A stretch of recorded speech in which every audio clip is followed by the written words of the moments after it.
I'm John Dickerson. Join me for the Daily Report, weekdays on CBS News 24/7.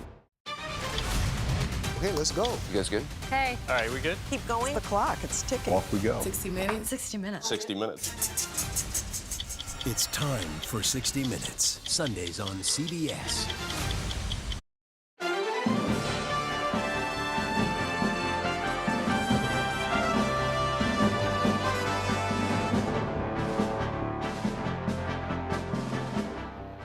Hello, thank you for joining us. I'm John Dickerson in Chicago on the second day of the Democratic National Convention. Behind me is the convention floor, where delegates will bring their buttons, novelty hats, and hopes to its blue plush carpet and folding chairs. Later tonight, the DNC will hold a ceremonial roll call to select Kamala Harris as the Democratic nominee for president. But since the paperwork is already filed and there's no real drama, the nominee won't even be in the state. Instead, she'll campaign next door in the battleground state of Wisconsin. The stars of this evening will be the stars of the first three conventions for the Democratic Party of this century. Former President Barack Obama and former First Lady Michelle Obama. They will testify on Harris's behalf, just miles from Obama's presidential library, the location of his presidential campaign headquarters, and Grant Park, where the one-term Illinois senator celebrated his 2008 election win. Harris was a part of that effort, campaigning for Obama in 2007 in his first primary, spending New Year's at his campaign headquarters in Des Moines, Iowa in 2007. It's yet another instance of how a late-breaking nominee of the party has roots in its history, which she is now the author of, having joined the crowd in bidding farewell to Joe Biden last night, as he summed up his career in a few brief sentences. I've made a lot of mistakes in my career, but I gave my best to you. For 50 years, like many of you, I've given my heart and soul to our nation. And I've been blessed a million times in return for the support of the American people. CBS News political contributor Joel Payne joins me now. He is also the Chief Communications Officer of Move On, an advocacy group and political action committee. Joel, it's good to be with you. I'm going to ask you a sort of an odd question for a person at a convention. How much do any of these speeches matter? Or put another way, should we be thinking about the ways in which these speeches and these 4 days matter that makes us smarter about our punditry about whether they matter or not? Yeah, John, it's good to be with you. I think that's a good question to ask. Do they matter? I mean, look, certainly some of these speeches do matter and will matter more than others. You look at Barack Obama speaking tonight, obviously, he ties together generations of this Democratic Party. Of course, we're going to have the nominee, Kamala Harris. We'll have Tim Walz. But all told, I think what the speeches do is just tell a story. And for this particular convention, I think it's an interesting coda on quite the chapter in Democratic politics. So it's an important coda to a story in this part of the book about the Democratic Party. What is the most useful thing that the Obamas can do for the vice president? I think back to the last convention when Barack Obama spoke from the Constitutional Center and basically made the case with his, sweeping language about the constitutional threat of Donald Trump. Which he did that for Joe Biden when Biden was the nominee. What can the Obamas do for Harris? Well, a couple of things. Functionally, they can just continue to execute the case against Donald Trump and for Kamala Harris. But I think a bigger picture, I've always thought about the Obamas as, more than just a political family or a political candidate and a spouse. They're really a cultural phenomena.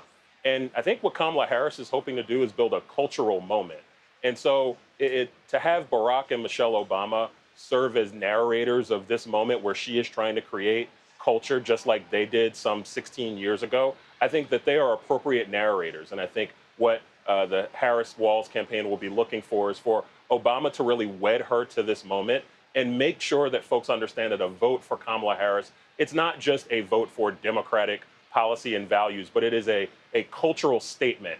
And I think if they can do that, and I know that that is a weighty responsibility to put on anybody, but if they can do that, I think they'll feel good about what they accomplished tonight. And finally, Joel, I'll ask you two questions in one. What voters are now more likely to vote for the Democratic ticket as a result of the vice president being at the top of the ticket? And do you see evidence, real evidence of what that part of the coalition is enthusiastic? And then what voter group does she have challenges with, and does she and her team have to target? So in the plus category, I'd say African-American voters and young voters. She needed to get back to those 2020 Biden numbers, but maybe even calling back further to the 2008 and 12 Obama numbers. She's got that in play now. She's got a chance. That wasn't something that was in play for the Biden 24 campaign, but it is in play for Harris 24. I think where she has challenges is the voters that I think she's hoping that Governor Walz helps her with, which are older voters, older white voters in the upper Midwest of the country. These are voters who maybe don't know her as well, and where I think that the work of describing her and defining her is more important to those sets of voters than for other voters. So that's where I'd be looking for the Harris-Walz campaign to really spend a lot of energy focused on. Joel Payne. Thank you so much, Joel. As we mentioned, while some of the biggest names in the Democratic Party are in Chicago, Vice President Kamala Harris is heading about 80 miles north to Milwaukee, Wisconsin. She's holding a rally tonight at the same arena where the Republican Party held its national convention last month. CBS News senior White House correspondent Weijia Zhang is there and joins me now. So, Weijia, why is the campaign holding this rally in Milwaukee while the convention is going on in Chicago? Don't they know about everything that's happening here? You know, John, of course, they are going to try to use every opportunity they can to campaign, because even though the convention is there and the vice president has already made an appearance, the fact is that she has had a really truncated schedule to campaign, very short time compared to a traditional presidential nominee. And so they really want to try to use every moment to engage. And the one thing that she has had since she became the nominee is momentum and excitement. And they really think that rallies like the one that is set to begin here in just a couple hours are the way to continue that excitement, where she can be seen not only by the people here, but by people around the country, really trying to engage and connect with voters. And, you know, Wisconsin is an incredibly important state. She has already been here twice before. This will mark her third visit. And it really speaks to the fact, John, that they are not taking this state for granted. Joe Biden won in 2020, but just by over 20,000 votes. And so I think they want to spend as much time here as possible, especially because they are so close to Chicago and because, they are expected to pack this house. As you mentioned, the same house where Donald Trump became the Republican nominee, with several thousand supporters tonight. That's right. That's the 10 electoral votes in Wisconsin. A key part of that Wisconsin, Michigan, Pennsylvania blue wall. Give us a sense of the mood there in the House, and what are you hearing from voters in Wisconsin? So I can tell you that starting from this morning, we saw huge lines forming and people waited for several hours. And they really want an opportunity, the voters we spoke with, to hear directly from Harris. You know, our CBS News poll that was released over the weekend shows that several voters still don't have an idea of who she is and what she stands for. So they want to be able to hear directly from her what she plans to bring to this state, because as you mentioned, it is part of that incredibly important blue wall. And just last night, Secretary Hillary Clinton warned the party not to become distracted or complacent, because this is a state that she herself did not visit in 2016, because former President Barack Obama had won by significant margins, and they assumed that she would win as well. So it was a real shock when Donald Trump won. And I think that is a lesson learned and a big reason why that Harris is here and will be here tonight. Weijia Zhang with an excellent piece of history there. Weijia, thank you so much. I want to bring in my colleague now, Jerika Duncan, who is in the studio back in New York. Jerika, you've got the rest of today's news. That's right, John, and we'll, of course, check back with you a little bit later in this hour. The Trump campaign, meanwhile, is also focusing on the Midwest today. Ohio Senator and Vice Presidential nominee J.D. Vance spoke earlier today at an event in Kenosha, Wisconsin, while former President Donald Trump delivered remarks on crime and safety in Michigan. Crime in America is out of control. I'm going to make it, along with the economy, inflation, strong borders, and energy dominance, my top priority. CBS News political correspondent Caitlin Huey-Burns joins me now. Caitlin, what is the Trump campaign doing today to really counter the Democrats' messaging in Chicago? Yeah, Jerika, good to see you. Well, the Trump campaign is offering its own counter programming all week, kind of embarking on this battleground state blitz. Yesterday, I spoke to you from Pennsylvania, where they were trying to talk about the economy. Today, in Michigan, focusing on the issue of crime. We're going to see him go to Arizona later this week. Tomorrow, he's going to North Carolina, another battleground state. And that will be his first outdoor rally, not held at a property of his, since that assassination attempt. So that's significant. But today, here in Michigan, was focused on the issue of crime. And Jerika, it's notable because these are not big rallies that he's having today and yesterday. These are very small events, and that's by design, really trying to focus on the message. He's been reading from a script, quite literally, a booklet in front of him, and also veering off script in some ways. He had many attacks for Kamala Harris, but also today he had some attacks against Joe Biden as well. Kind of can't help but mention the current president and his former opponent. But Michigan is a key battleground state. You mentioned J.D. Vance is here in the Midwest as well. It's Michigan, Pennsylvania, and Wisconsin. Those are the three key states, that blue wall, so to speak, that will help determine who wins this thing. Donald Trump's been here about 6 times since announcing his run, and will be here quite often, as this is really a must-win state for him. And our polling shows a dead heat race here. Yeah, and Caitlin, how were people reacting to some of those attacks? Because we keep talking about more on policy. Voters want to hear more on policy, but what's been the reaction today? Well, an interesting anecdote. I was talking to Congressman Mike Rogers, who is here today. He's a former congressman from Michigan. He's running for the U.S. Senate here as a Republican, and he told us that he likes these kinds of smaller, more scripted, policy-focused events, because that also gives him something to campaign on as well. So kind of thinking about those down-ballot races. But the energy from Donald Trump has really been lacking over the past couple of days, because this is kind of on script, a smaller venue, not that kind of big crowd where he really gains a lot of energy.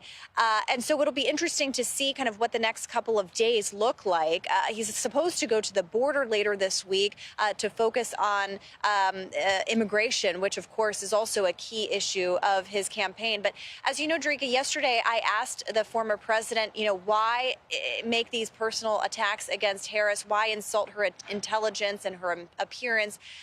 And he said that, this is something that he, is going to continue to do. And we haven't seen a shift in strategy, really. He said there's not going to be a campaign shakeup. We'll keep an eye on that. But really kind of running the same campaign, hoping to apply the Biden administration record to Kamala Harris. And what Democrats are trying to do this week is define Kamala Harris in a different way. Yeah, it'll be interesting. Absolutely. It'll be interesting to see how the polls shake out over the next couple of weeks with that strategy. Caitlin Huey-Burns, thank you. Thank you. While Trump speaks in Michigan, as we mentioned earlier, the vice president is in the key Midwestern battleground state of Wisconsin. Both states could go to either party this election. Both states are part of what is known as the blue wall that Caitlin just talked about, because they historically vote for the Democratic presidential ticket. Now, that is until 2016, of course, when Donald Trump won and turned some of those blue states red for the first time since the 1980s. To help break all of that down with us is CBS News Executive Director of Elections and Surveys, Anthony Salvanto. Anthony, always great to have you in studio. Talk to us about why this blue wall is so important and why it's important to uphold, at least for the Democrats. Yep. Well, this is something everybody should get used to seeing. We're going to see a lot of this map over the next couple of months. And what you mentioned here, what they call the blue wall, as you say, until 2016, the electoral map shows that we think the states in red almost surely will vote for a Republican. The states in blue almost surely will vote for a Democrat. But these are the closest ones. The ones in white, they could go either way. Our polling, as you noted, has them close. So if you, let's say, and this is hypothetical, Harris wins those 3 states, Pennsylvania, Michigan, Wisconsin. What you see here is that that adds up to the magic number of 270. Effectively, that's the win, assuming all else. But if Donald Trump were to win those 3 states, his path gets a lot easier because then all he has to do, for example, is win North Carolina, which he did, right, which he did last time, and then he goes over 270. And that's just one example. The other part of this, Jerika, is that the map tells a story because the upper Midwest is a lot of older voters, and it's a lot of, yes, there's more historical Democratic voting people there, but the Southwest is, in the Sun Belt, a growing area. It's diversifying. A lot of different kinds of voters, college-educated voters, a lot of black voters in Georgia, a lot of Hispanic voters in Arizona. In many ways, it represents the growth area of America and the changing America. Well, a Southern strategy and a Southern map would also tell a story about the way in which voting patterns have shifted in the country. So with some of your latest polling, what are you seeing right now when it comes to the blue wall and the likelihood at this moment? We know things could change, but what are you seeing? Quite frankly, it's this. I don't have to do anything. I don't have to play with anything because it's all so close that we actually do rate all of these states as toss-ups. Right. But having said that, I think that the competition, if we do go, let's say we look at the Southern route, right, for Donald Trump, and it starts to look like that, he still needs to win, based on what I just did, he would still need to win, let's say, a Pennsylvania to get over the top, which again reinforces the importance, back to the top, of that so-called blue wall in the upper Midwest. And it's why both campaigns are spending a record amount of money in Pennsylvania this election season. Indeed. Anthony Salvanto, thank you so much. The U.S. is once again pushing to end the 10-month-long war in Gaza. However, both Israel and Hamas say there are still major disagreements. We'll get a report from the ground in Tel Aviv. Plus, an update on the super yacht that sunk off the coast of southern Italy over the weekend. We'll show you why the search is so challenging. Stay with us. You're streaming The Daily Report.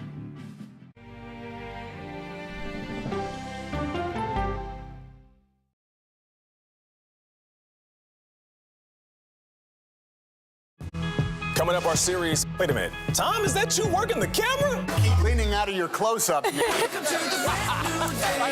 Your morning routine just got better. CBS Mornings, weekdays at 7.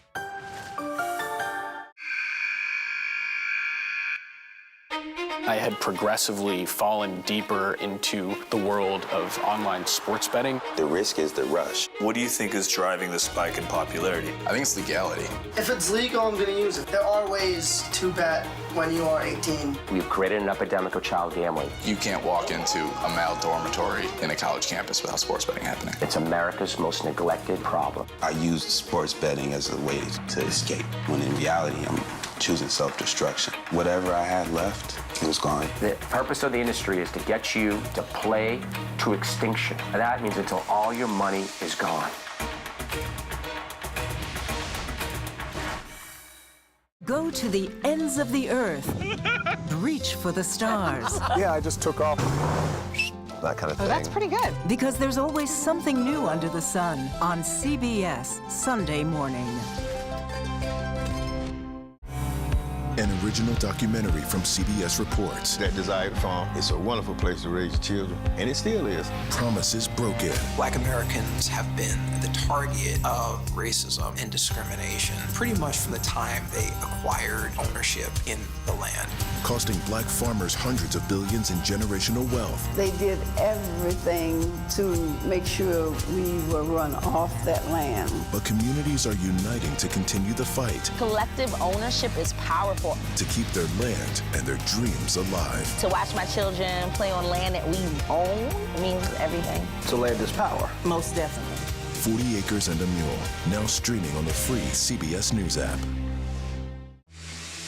People with developmental disabilities were once sequestered by the hundreds of thousands in institutions. Many of our fellow citizens are suffering tremendously because lack of attention, lack of imagination, lack of adequate manpower.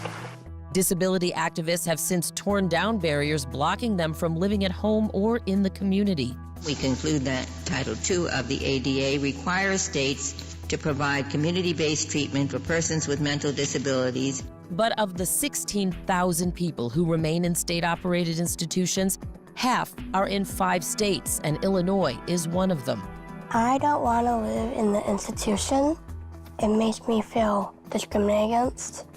Do you think there are people living in institutions in Illinois that don't need to be living there? Yeah, because they're proving it as soon as they get out.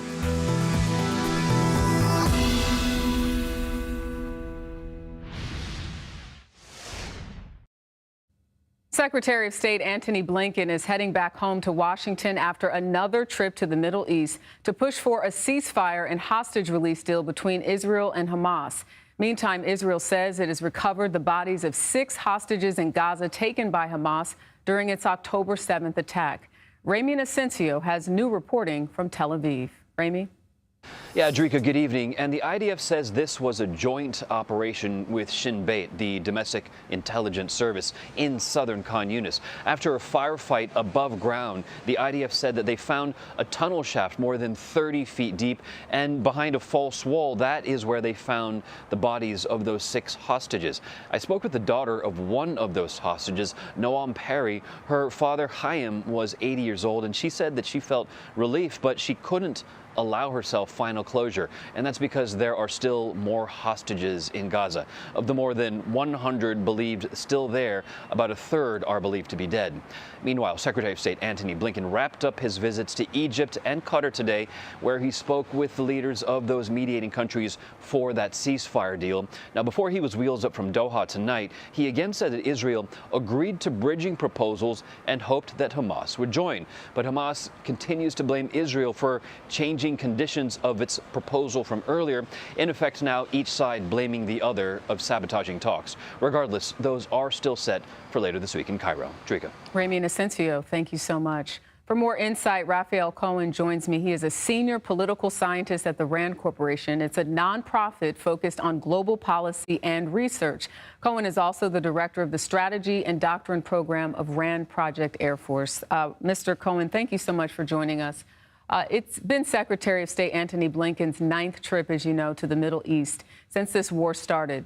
How important do you think it is that he has success with this potential ceasefire? And what areas has he been able to make the most progress in? Well, first off, thank you so much for having me on. I think it's important in a couple different dimensions. Most notably, I think it's important in sort of mitigating the humanitarian suffering of the civilian population of Gaza, which, as long as the conflict continues, is going to be in the midst of a war zone. It's also, I think, important for the Biden administration legacy. They're facing significant pressure, particularly from the progressive flank of the Democratic Party, to bring this war to a close. Consequently, Antony Blinken is spending his most precious resource, his time, trying to broker that deal. Now, as to how much progress he's actually made, I think that's a little bit more ambiguous. The broad contours of a deal are sort of beginning to take shape. So of the 105 hostages currently held by Hamas, about 30 or so would be released in an initial tranche in exchange for some number of Palestinian security detainees. But as your correspondent mentioned earlier, significant points of friction remain between the two sides. particularly about Israeli presence in Gaza and whether or not the war continues after that sort of short-term ceasefire is broken. Blinken has been communicating with mediators from Egypt and Qatar. Remind us of those two countries and how they're involved in these talks, why they're involved in these talks. So Qatar is interesting in the sense that it is a small country, but it has a unique position in the Middle East in the sense that it talks to everyone. So it has ties with Hamas. In fact, the Hamas political leadership were based in Qatar. And it also maintains friendly relations with the West. And so it's often a useful intermediary between the West and nefarious organizations. They also played a significant role in brokering the U.S.-Taliban accords early on. Now, Egypt's role is somewhat different. Egypt is important because it shares the border with Gaza, and Israel views it as vital to its long-term security to maintain friendly relations with Egypt that were brokered in the Begin-Sadat Accords in 1982. They also have a line of communication to Hamas by necessity, and so they're an important intermediary as well. All right, Mr. Cohen, we thank you so much for your time. We know it's a very complicated situation that we continue to cover, and we appreciate your insight. Thank you so much for having me on. Crews have recovered a body near a super yacht in Italy that sank when it was caught in a storm over the weekend. Officials believe the victim is the yacht's chef. 22 people were on the vessel when it capsized, and 15 were able to escape. Crews are still looking for survivors. Our CBS's Chris Livesay has the latest from Italy. Well, the search is on both for the missing and for answers as to how this state-of-the-art super yacht could capsize and sink off the coast of Sicily. Surveillance footage captured its illuminated 246-foot mast right before it swallowed in a severe thunderstorm.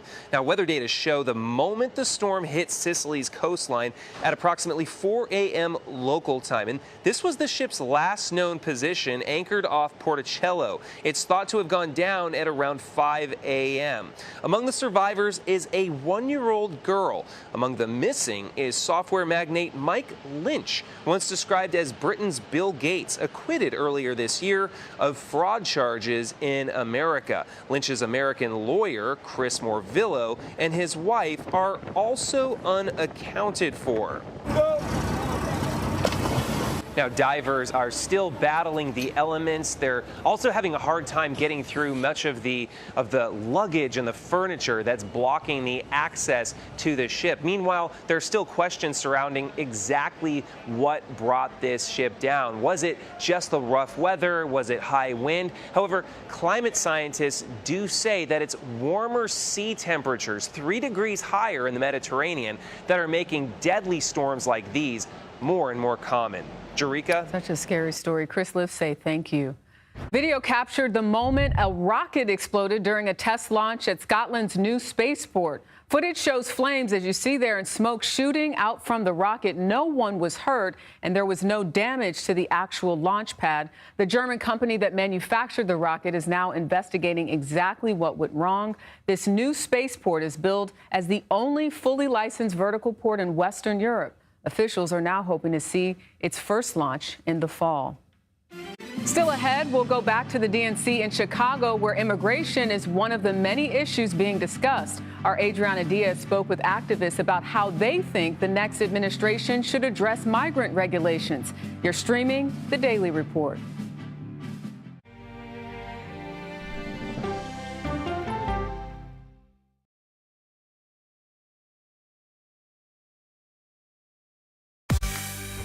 On our places, bright, shiny faces. When you wake up in the morning, we want to be your go-to team. Nate has one of the quickest minds I've ever seen. Tony has a way of making people feel comfortable. Gail has this unbelievable knack to ask the question that you're asking at home. I've been told I could talk to a tree, and that's pretty much true. I don't go to work in the morning. I go for coffee with my 2 good friends, and we talk about the world. Your morning routine just got better. CBS Mornings, weekdays at 7. It didn't seem like anything could happen, because nothing ever happens in East Palestine, but it did. The Authorities released toxic fumes from 5 derailed train cars. Resident, please evacuate. Acute bronchitis due to chemical fumes. Did you ever have these problems before the derailment? No, ma'am. This neighborhood's not safe no more. We can assure the community that there's not vinyl chloride entering their communities. Then why are there so many people feeling these various symptoms of bloody noses or difficulty breathing, bronchitis? That's a hard question to answer. We're talking about one of the most blatant releases of a mixture of some of the most toxic chemicals that we've seen in America. I feel like now I have a duty to warn other communities. If my daughter has to watch me die of cancer, at least it saves someone else.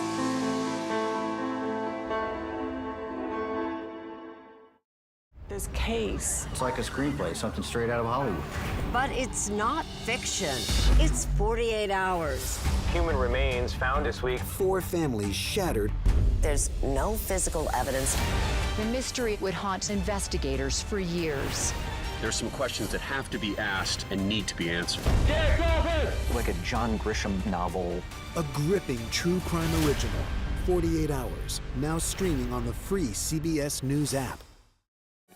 Stories that inform. You can be really old at 60, and you can be really young at 85. Inspire. How do we unlock the power within ourselves to be who we want to be? And brighten your day. The best part of fame is making people feel good. Always send the people home happy. Make every day a little more like Sunday morning.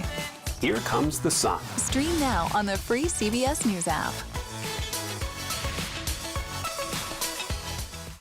Hello, everyone, and welcome to our Dragon capsule here in space. Sightseers in space, the thrill of a lifetime. Seeing the Earth from space, it was so exhilarating. But the risks that come with the territory. There have been 4 fatal accidents. That's a 1% fatal accident rate. Might make you look before you launch. If you had 1 out of 100 airplanes falling out of the sky, we'd have a public crisis. Space tourism, now streaming on the free CBS News app.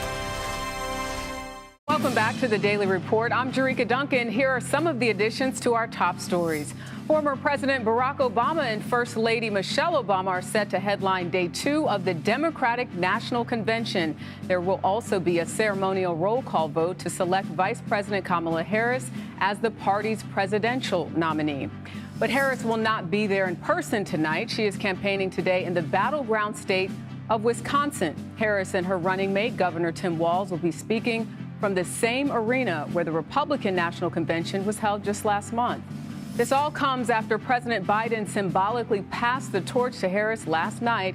In the keynote speech, Biden promised to be the best volunteer for the Harris-Walz campaign and told Americans, quote, "I gave my best to you." Well, a major issue that will without a doubt be discussed at the DNC this week is immigration. Yearly apprehensions at the U.S. border reached record highs during President Biden's term. The host city of Chicago has been a sanctuary city for migrants since 2022, receiving more than 46,000 arrivals since August of that year, according to city data. And while those buses full of migrants coming from Texas have mostly disappeared, the city is still struggling with handling the migrants that are already there. CBS News correspondent Adriana Diaz joins us now from the DNC in Chicago. Adriana, last night the president said there are fewer border crossings today than when Donald Trump left office. And we know that a lot of that drop has come since June when he signed that proclamation effectively banning most asylum seekers. So considering all of that information, how is the issue of immigration being handled so far? Good evening, Jerika. Well, so far, they really have not focused on it. All of last night, it was mentioned a couple of times, but there were other themes that dominated last night, including abortion. We are expected to hear a bit more on immigration tonight. One of the speakers that could address it is Mesa, Arizona Mayor. He is a Republican who's cross-party alliance to support Harris, John Giles. Of course, Arizona has dealt with a huge influx of migrants, especially this year. But Giles has written in an op-ed in AZ Central that he has switched party lines because the GOP under Trump is one he does not recognize. He says that it is down a path of political extremism. He says that the GOP that he stands for is one where the American dream is a possibility for anyone. And, he talks a lot about, the border deal, that bipartisan border deal this year that almost passed, but was really undermined by former President Trump. Mesa, Arizona mayor said that happened. He called it exploitation, that Donald Trump was using it for political gain, trying to make sure that deal did not go through so that he could keep using immigration as something to campaign on. And Adriana, you spoke with some immigration activists in Chicago about President Biden and Vice President Harris's policies. What did they have to say? What are they hoping to hear tonight? They're hoping for information. They want clarity. They said that they are not satisfied with this current administration, that they feel that they have just been getting more of the same, more promises that have not been delivered on. They want to see, increased family reunifications, less deportations. They want to have a border deal where, the immigration system is fixed. They want more legal pathways to citizenship. The party has released its platform where they've outlined some of their goals, but it's really broad and general, and it's not trickling down to a lot of the immigrants in the community. We spoke to a woman, Victoria Castro, who works at an organization here that does grassroots, conversations, knocking on doors, trying to turn out the Latino community. And she says that the messaging is not reaching them. People know Kamala Harris, but they don't feel they understand what she stands for and if she will deliver. They say, as a daughter of immigrants herself, that, they're hopeful, she says, that she will stand with them, but there isn't full trust there. There's, I think, a little bit of paranoia, in fact, that she may not deliver on promises. Let's play a clip from that interview. People are feeling pretty apathetic, and they're going to feel that way unless you give them a reason to come out and vote. So even though there's been this surge of enthusiasm around Kamala Harris, that's not being felt in the immigrant community here? I think for the community that we're trying to do outreach for, there has always been a gap of enthusiasm because neither the parties nor the candidates have ever really spoken to our folks about things that they care about in a way that will resonate with them. So like when you talk to people, what do they tell you? So for a lot of them, it's like when it comes to the black migrants, a lot of them, the issue is that they're being overlooked. When we talk about the election and voting, we are talking about like are there going to be opportunities, like job opportunities? Are there going to be immigration reform? Are there, going to be other resources provided to the community? So as you can hear, and I'm just going to speak low because the national anthem is being sung right now. As you can hear, there is optimism about Harris, but it is cautious. Jerika. All right, Adriana Diaz, we thank you so much for your reporting, and we'll check in with you later. Thank you. The U.S. has imposed sanctions on the former president of Haiti for his alleged role in drug trafficking and gang violence. The Treasury Department says the sanctions against Michel Martelly are meant to emphasize the role that, quote, political elites have played in the ongoing unrest. Haiti's long-running struggle with gangs took a turn for the worse earlier this year. The United Nations says the violence has displaced more than 300,000 children since March. To other news, New Jersey Democrat Bob Menendez is now officially a former senator. His resignation went into effect today. Menendez was convicted on federal bribery charges last month, including accepting gold bars as bribes and acting as an agent for the Egyptian government. He has since filed a motion asking the Manhattan federal judge to throw out the guilty verdict. New Jersey Governor Phil Murphy has appointed his former chief of staff to replace Menendez until the election in November. Still to come, a new study is warning of dangers linked to a popular weight loss drugs, but some say the supporting data is weak. Our chief medical correspondent, Dr. John LaPook, will explain. You're streaming The Daily Report.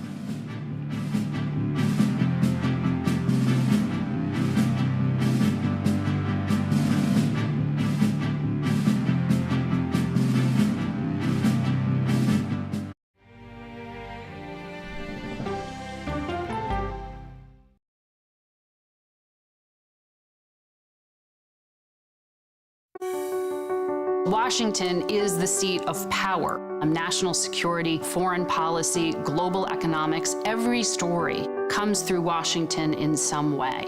We bring some of the most powerful voices in America to the table. We don't just ask the questions, you have to go deeper. We try to understand what's at the heart of the issue we're talking about, to then come forward with solutions. Face the Nation on CBS. The justices ruled that Harvard and the University of North Carolina violated the Constitution. In the aftermath of the Supreme Court decision to end affirmative action in college admissions, uncertainty sets in for some students of color. Affirmative action really gave us an equal opportunity. CBS Reports explores the historic decision and what it means for those chasing an opportunity to change their lives. I knew that college was the ticket to break this cycle. The end of affirmative action, now streaming on the free CBS News app.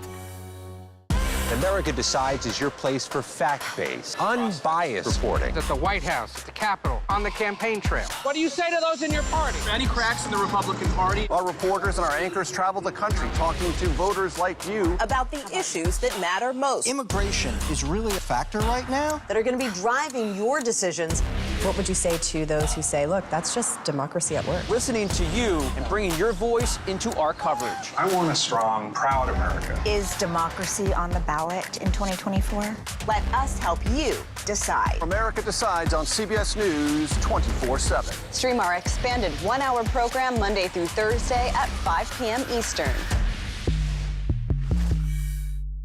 An original documentary from CBS Reports. AI is among the most world-changing technologies ever. Curing diseases, scientific breakthroughs, making lives better. It can help us with medical discoveries, scientific discoveries, doing better agriculture, having cures for things like Alzheimer's. It's also going to really transform the way we work.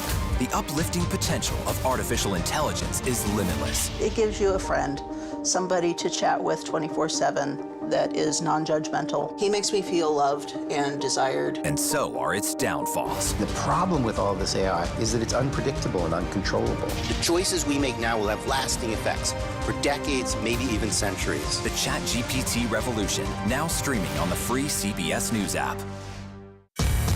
We are about to see American weapons in the hands of Mexican cartels. A gun pipeline to Mexico. We are arming the cartels. 100%, no doubt about it. Happening right under our noses. Who's doing something about this? Nobody. A CBS Reports exclusive. Most Americans have no idea that we are effectively arming the enemy next door. This is the story the American people need to know. Arming cartels, now streaming on the free CBS News app.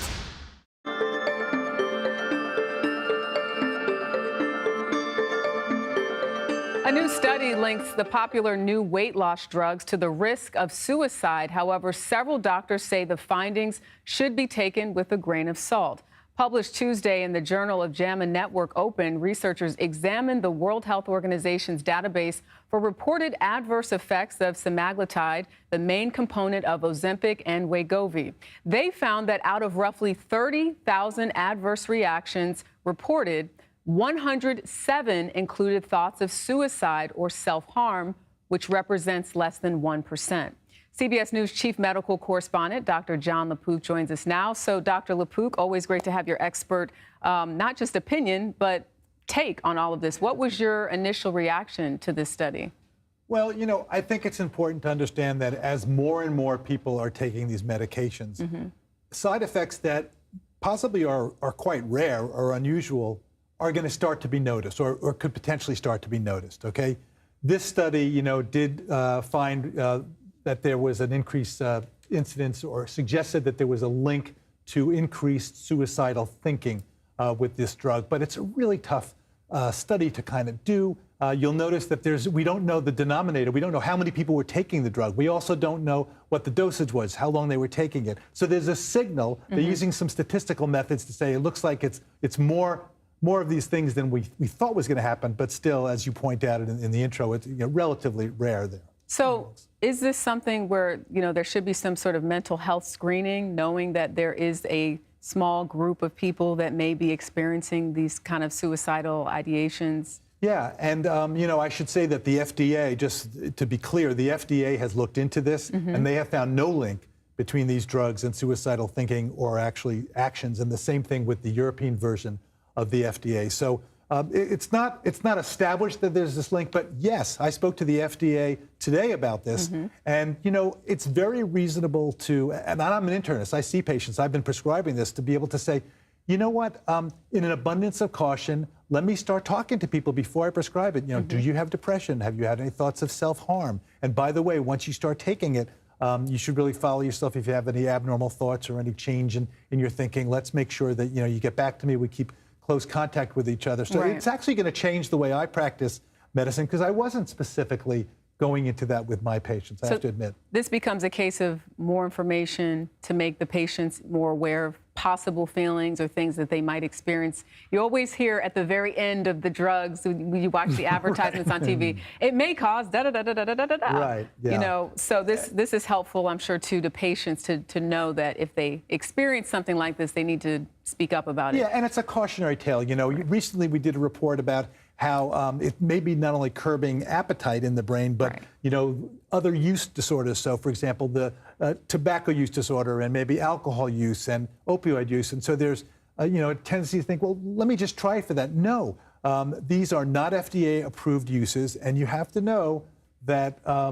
eventually when these new drugs come out and you have millions and millions of people using them, you may start to find adverse side effects that you didn't anticipate. So I think for now, I'm happy we're all talking about this, and as you imply, we need to have great communication between whoever's the health practitioner and whoever the patient is. You talked about what the FDA said. What about the drug makers? What about Wegovy or Ozempic? Yeah, they say they stand by the drugs being safe and that they have safe profiles and that they're continuing to have communication with the FDA. So, they're aware of these reports, and they say that they're on it, and I think more to follow. And the FDA has told me they're going to let us know. They're doing ongoing studies, and if anything develops, we will find out. All right, and we know you'll stay on top of it. Dr. John LaPook, Sharika, thanks for joining us.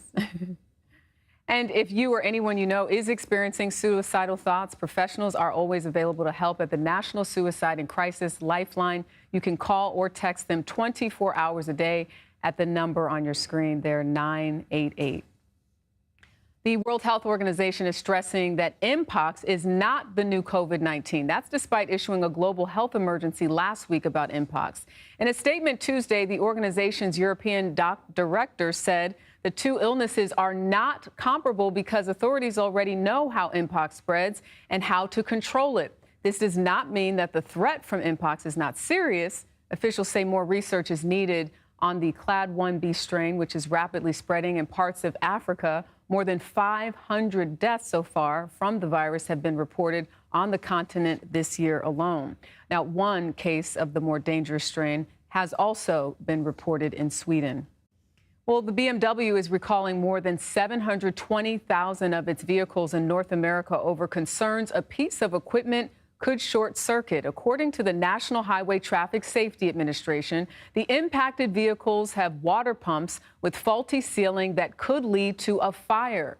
The recall covers multiple cars and SUVs made between 2012 and 2018. Vehicle owners will be notified in October if their car is part of the recall. Dealers will replace the part free of charge. Hope it's not much of a hassle. Well, after a string of severe storms, the Northeast and Midwest are experiencing a summer cool down of sorts, while parts of the South are bracing for more heat. For more on that, here's Mike Bettis from our partners at the Weather Channel.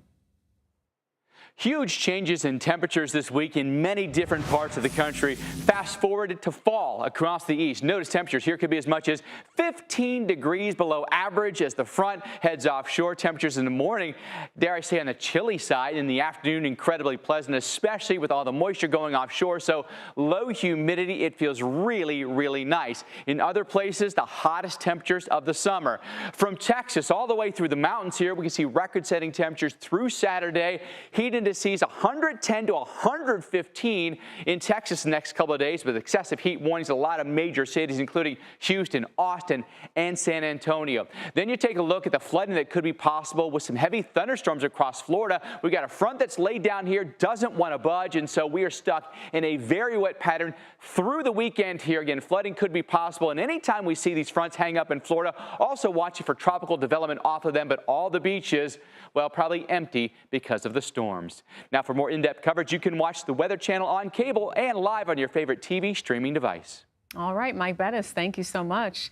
Well, on a lighter note here, the oldest known person in the world, she has died at 117 years old. It is time to celebrate her life. Maria Brañas Morera was born in 1907 in San Francisco and moved with her family to Spain as a child. Growing up in Europe, she witnessed Spain's civil war, the brutal Franco regime, and even the D-Day invasion of Normandy. In her personal life, Morera enjoyed 40 years of marriage to a Spanish doctor. The two had 3 children and more than a dozen grandchildren. Before her death, Morera told the Guinness Book of World Records that her long life is due to, are you ready for this? Got to make a list. It's order, tranquility, good connection with family and friends, contact with nature, emotional stability, no worries, no regrets, lots of positivity, and staying away from toxic people. We wish her and her family the best. The Obamas return to their old stomping grounds. Coming up, we'll check back in with John Dickerson in Chicago as the former president and former first lady headline night 2 of the Democratic National Convention. You're streaming The Daily Report.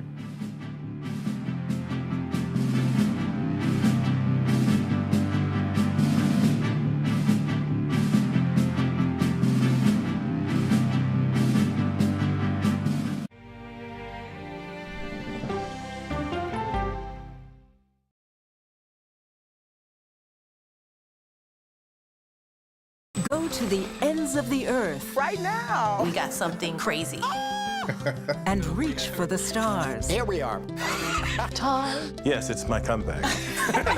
Hey, this is pretty fun. But wait, there's more. Experience thought-provoking. Welcome to the idea of being a human being. Innovative and truly original reporting. Look through a telescope and go, wow. Because there's always something new under the sun on CBS Sunday morning.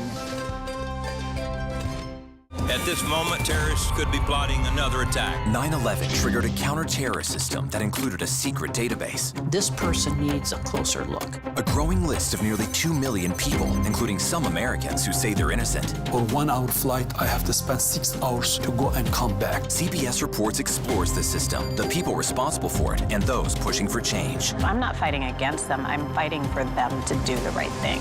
The Watch List, now streaming on the free CBS News app. Don't miss true crime anytime you want, anywhere you go. With the 48 Hours podcast. Real crimes, real lives, real justice. There's some questions that have to be asked and need to be answered. Listen to 48 Hours on Apple Podcasts.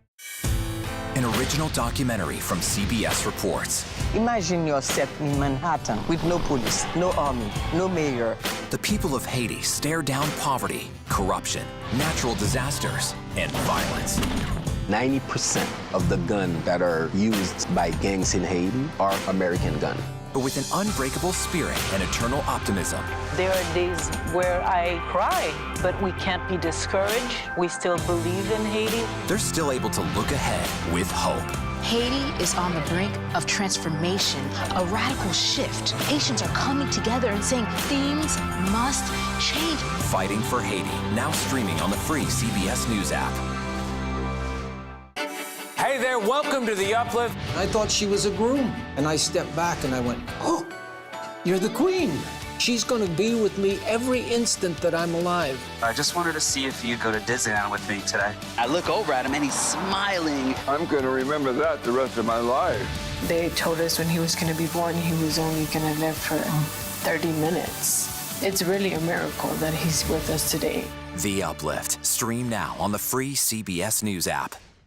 When you wake up in the morning, we want to be your go-to team. On our places, bright, shiny faces. I don't go to work in the morning. I go for coffee with my 2 good friends, and we talk about the world. Your morning routine just got better.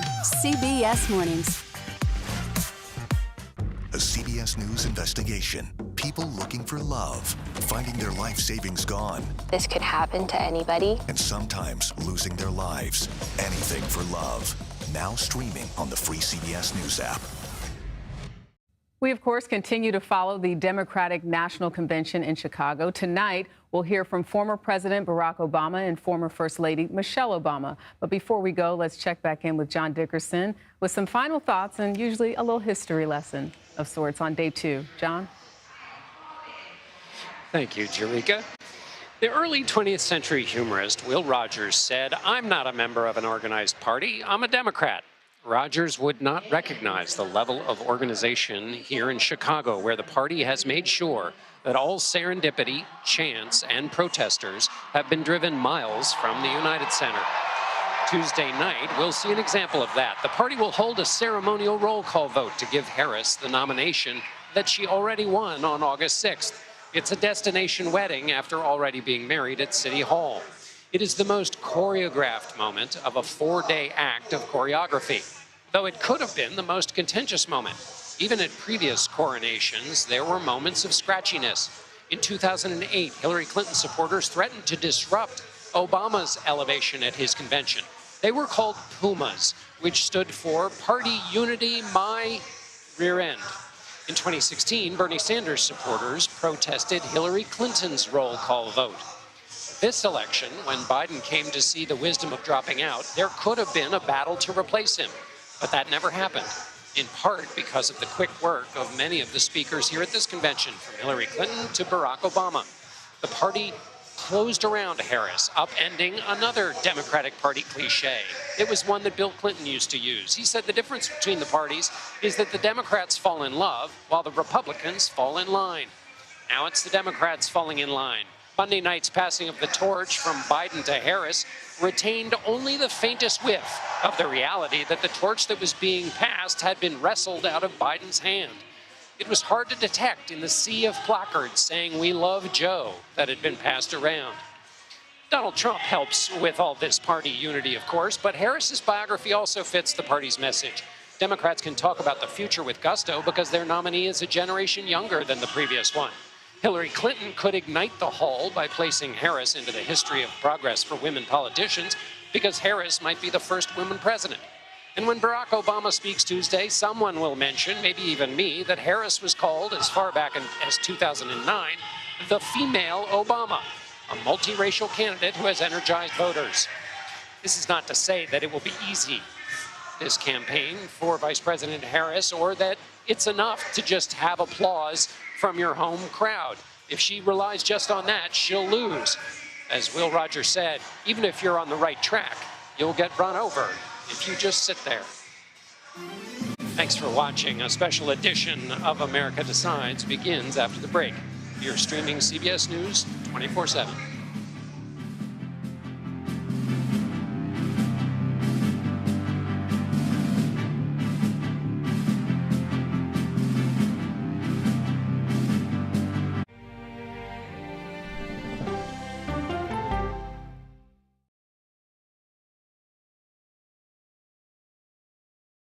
Okay, so let's just start at the beginning. Well, let me start with this. What is